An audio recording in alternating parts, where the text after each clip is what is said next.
সরকারের কাজটাই কি?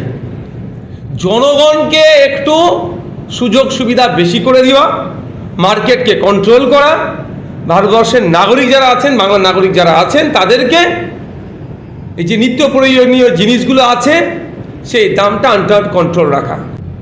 100 দিনের সরকার যথেষ্ট টাইম পেয়েছে, কিন্তু যেভাবে এগিয়ে যাওয়ার কথা ছিল বা যেভাবে প্রতিশ্রুতিপত্রতে তারা নিজেদেরকে এগিয়ে নিয়ে যাওয়ার কথা বলেছিল সেই পূরণে ব্যর্থ। এবার আমি বিরোধী বিধায়ক হিসাবে এগুলো বলবই।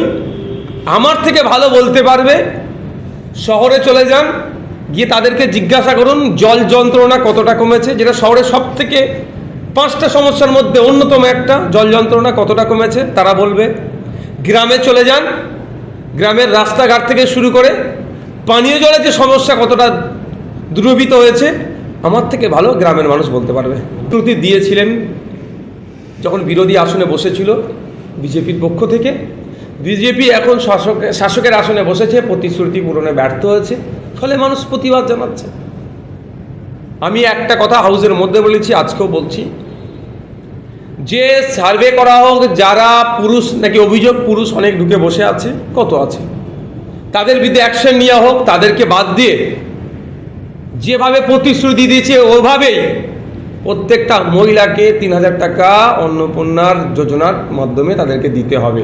এখন ক্ষমতায় আসার আগে বলেছিল কেন্দ্রীয় সমাহারে দিয়ে দেবো মহার্ঘ ভাতা, ক্ষমতায় আসলো, বাজেট দেখলাম সেখানে একটা পার্সেন্টেজ ইনক্রিজ করার কথা বললো এবং লং টাইম দিল, এতদিন পরে দেবো।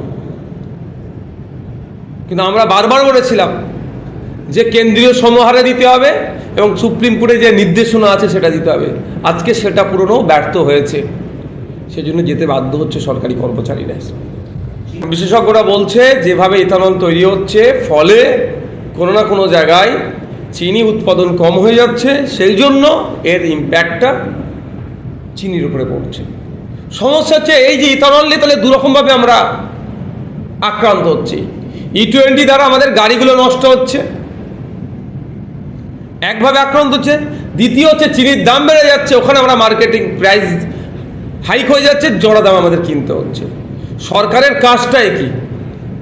জনগণকে একটু সুযোগ সুবিধা বেশি করে দেওয়া, মার্কেটকে কন্ট্রোল করা, ভারতবর্ষের নাগরিক যারা আছেন, বাংলার নাগরিক যারা আছেন, তাদেরকে এই যে নিত্য প্রয়োজনীয় জিনিসগুলো আছে সেই দামটা আন্ডার কন্ট্রোল রাখা।